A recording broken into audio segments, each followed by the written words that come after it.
Greetings, friends. It's me, Wayne29, out for another walk. Still cold out. Today it's not raining. I've seen something pretty disturbing. It's a video coming out by Yokeup, the spirit of atheism. And he believes that somehow atheists are possessed to think such ways. Now, what's amazing is the thought process is a little bit archaic, but we'll run with it anyways. And this is a video exposing Yokeup and people like him for who they really are. I mentioned in my last videos, and we've been talking about the message of Christ and the religion of Christ, and not the religion about Christ. And Yokeup would be a fine example of those who believe the religion about Christ, because they forget the message of Christ. Josephus thought that the Zealots, who overran Jerusalem and led to the siege by Vespasian and Titus, he thought that they were of an insane spirit because he couldn't figure out why they would do such a thing. And it's people like Yokeup who feel that they have a ministry, but they don't minister to the sinner. They minister to people who think like them, so they get little cheers. Now this is amazing, friends. Now remember that text I told you about in Matthew 23. Matthew 23. Woes to the scribes and Pharisees. You might want to throw Yokeup's name in there also, and find out what Jesus will tell you about people with such ideas. Because you'll need to ask yourself, who's really insane? And I want all the people, or all the atheists, under my voice, to raise their hand if they would go to Yokeup's church to learn about Christianity and the good news and salvation. Because I'm afraid that such ideas as Yokeup's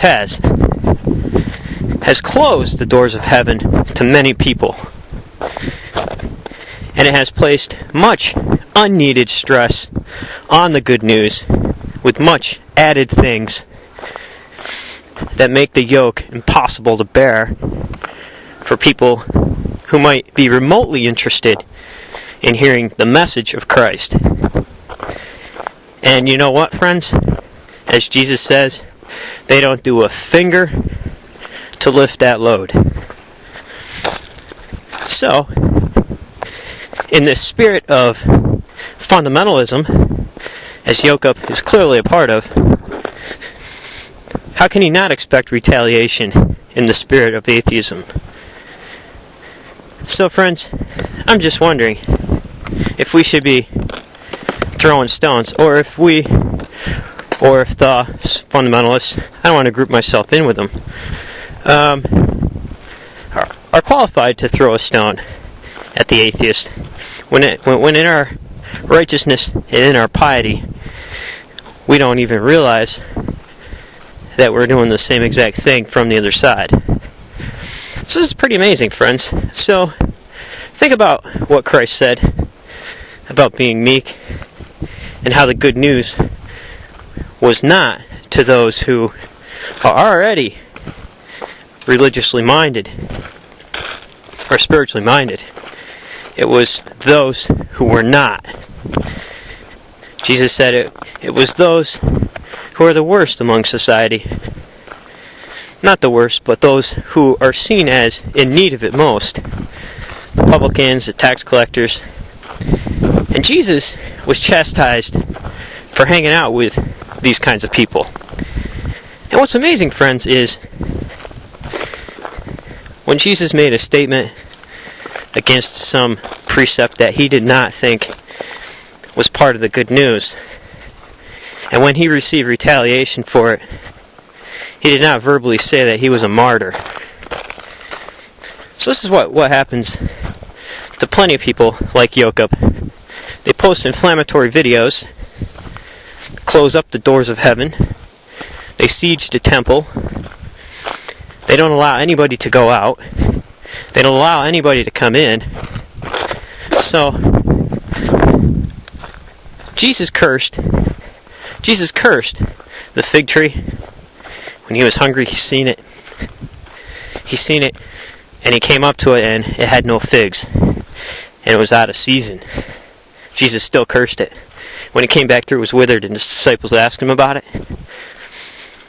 And Jesus' message says that even if we're out of season, we need to at least bear some kind of fruit. And I'm just wondering, if a tree is known by its fruit, friends, what kind of tree is Yokeup? Take care, friends, and remember, if everybody's thinking alike, then somebody isn't thinking. And remember to read the literature, all of it.